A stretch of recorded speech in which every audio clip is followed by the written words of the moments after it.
It's Daniel, aka Danny Gossip Girl. I've got the scoop on Bravo and Blinds. Let's go. When the stars come out to play, you know where to stay. Tune into the buzz, it's the talk of the day. From Bravo shows to the latest celeb spree, we've got the tea, come sip it with me. Danny Gossip Girl, Pop Culture Exposé. We're spilling all the secrets every single day. From Hollywood lights to the gossip blinds. Catch the news, don't get left behind.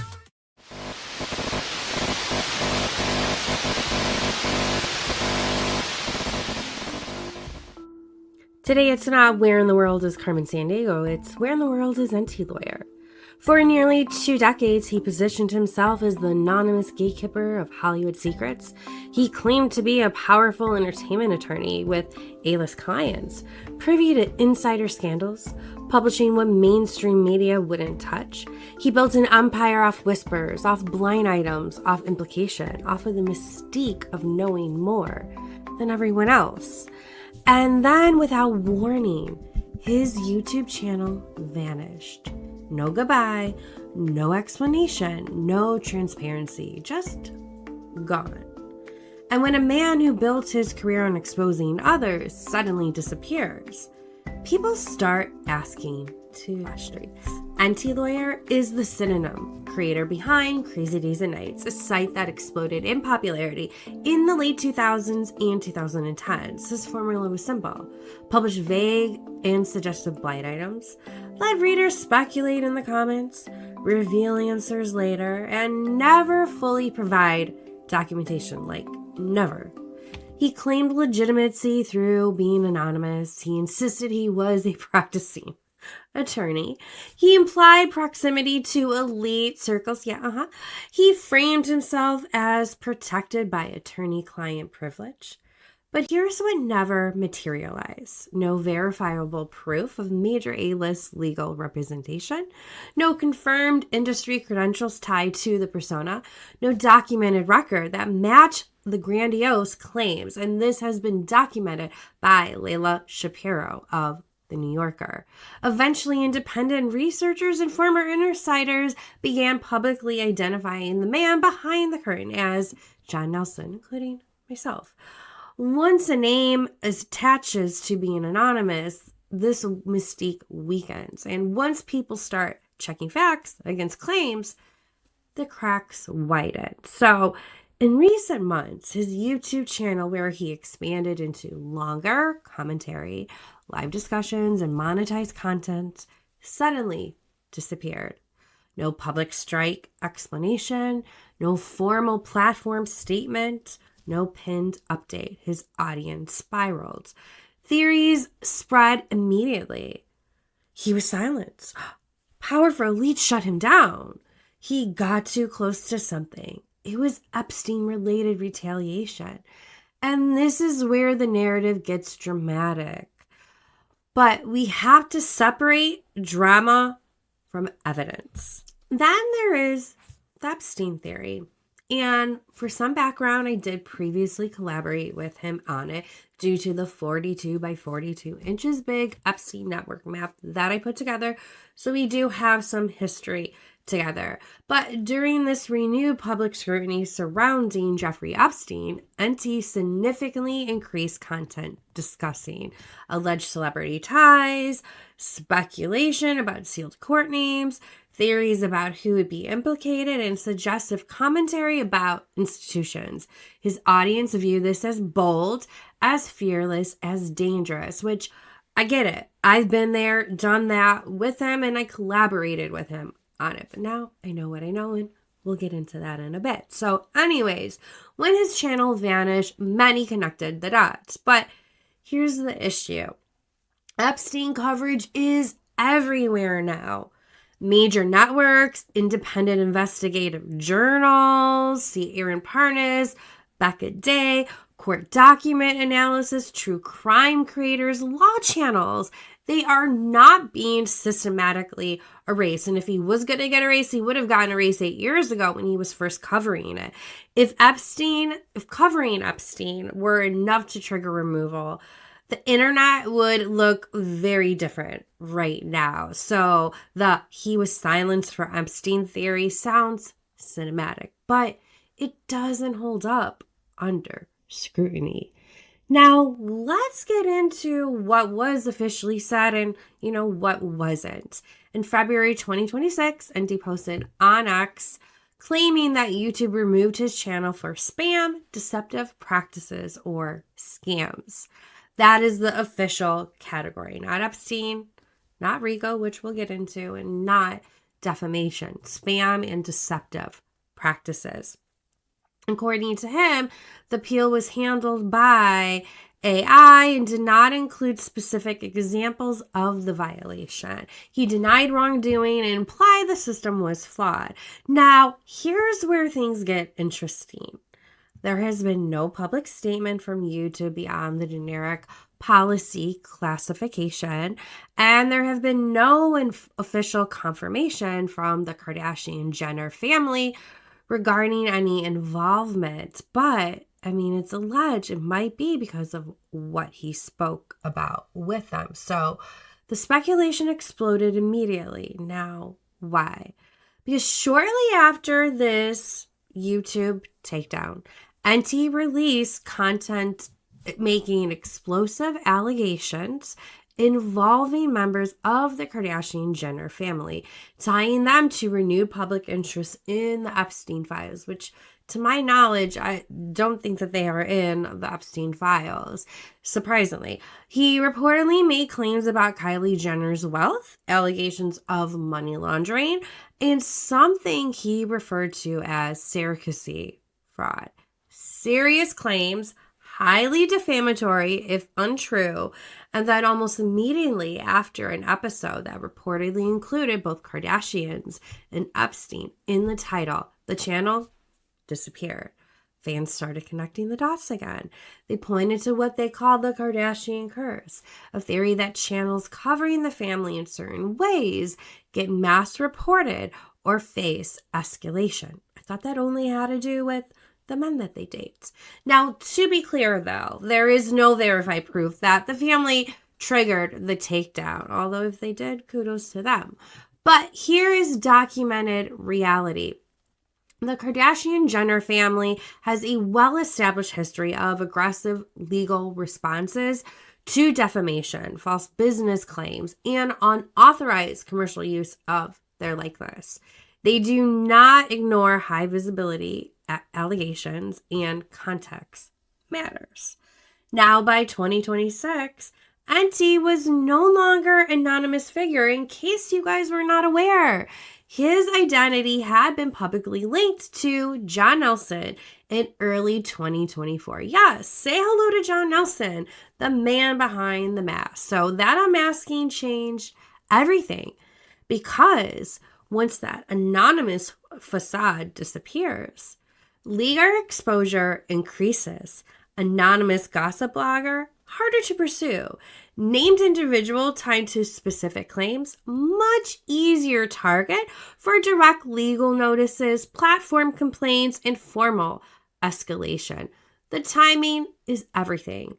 The takedown came after the public identification of Nelson, escalating personal credibility challenges and increasingly high-risk allegations aimed at extremely powerful individuals, which raises a far more grounded explanation. If a channel repeatedly makes monetized content that could be interpreted as misleading, unverified, or defamatory, it can fall under YouTube's spam and deceptive practices policy. Not because of secret cabals, but because platforms are increasingly aggressive about misinformation and harassment risk, especially once a creator is identifiable. And that is much less cinematic explanation, but it is more plausible one. Now, does that mean powerful legal teams weren't watching? No. Does that mean coordinated reporting couldn't have happened? Not necessarily, but there is a massive difference between silence for exposing Epstein and removed after escalating unverified claims about extremely litigious public figures while no longer being anonymous. One is dramatic and the other is structurally logical.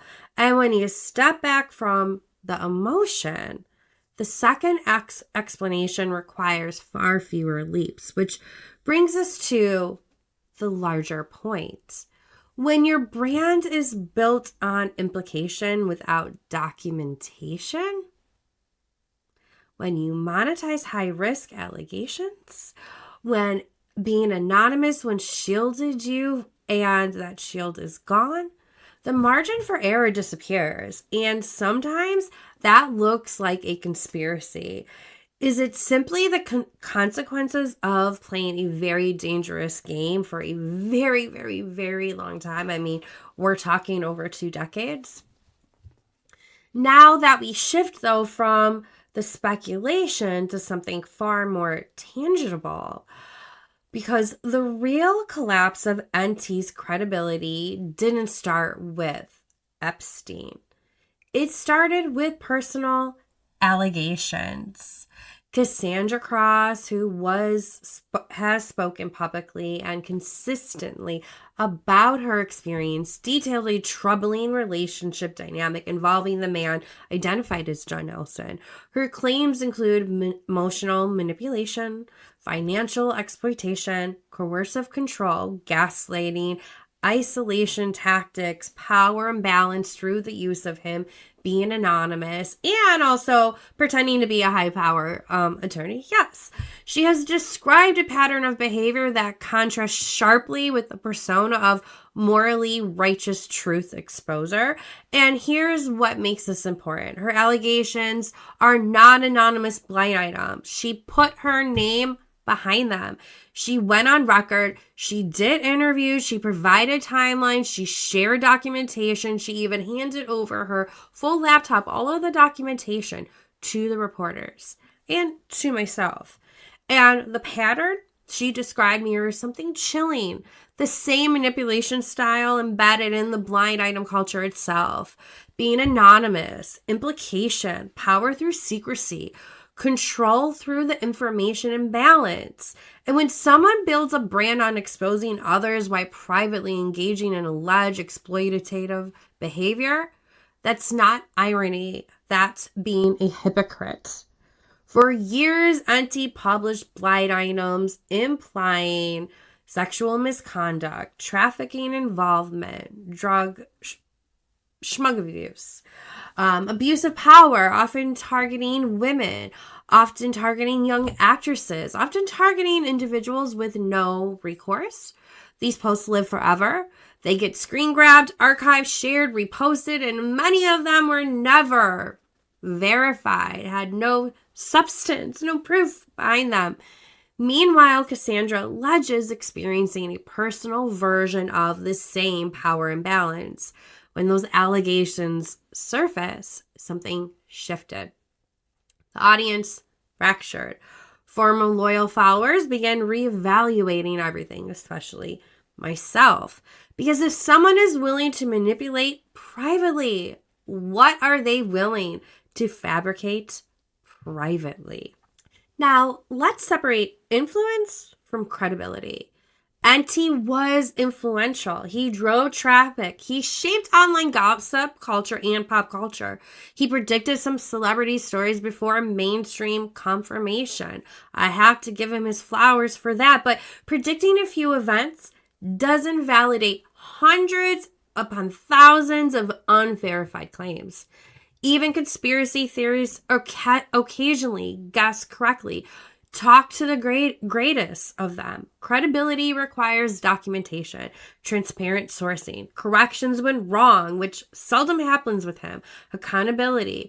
Being anonymous is not an institution. It is not journalism. And when the mask drops, credibility must stand on its own. But here's the shock and awe moment. Regardless of why the channel disappeared, the damage to credibility had already been done, because when personal allegations surface, when former insiders speak, when timelines contradict, when promises of evidence never materialize, the aura collapses. And once an anonymous truth teller is revealed to be deeply flawed, possibly manipulative, possibly exploitative, the brand doesn't recover, at least in my opinion. The myth of Enty Lawyer was built on power, the power of suggestion, the power of secrecy, the power of implying criminality without proof. But power without accountability is not truth. It is theater, and when serious topics like trafficking, abuse, and corruption are turned into monetized content without documentation, it harms real investigation. It muddies real victims' voices. It creates noise where clarity is needed. He should not be considered a credible investigative authority. There are better researchers out there, better documentarians, better journalists, better deep divers, people who pull court filings, cite sources, show evidence, stand behind their work. If Enty reemerges on YouTube, I'm sure, of course, the internet will probably buzz. If he stays gone, the silence will speak. But either way, the era of the blind faith and anonymous gossip kings is over. And maybe that's not censorship, but maybe that's accountability finally catching up to a persona that thrived too long in the shadows. Now, make sure to check out the 5-episode deep dive that I did breaking down the man that is Enty Lawyer, and prior to that doing the history of gossip and blind items, and before that doing the history of pop culture. It is a really good deep dive, especially if you really want to know the man and the web that he has created and how dangerous and twisted it is. Also, check me every Wednesday live on the Villa Download on YouTube, Spotify, wherever you listen to podcasts, as we go live every Wednesday talking about all things pop culture and reality TV. Tune into the buzz, it's the talk of the day. From Bravo shows to the latest celeb spree, we've got the tea, come sip it with me. Daddy.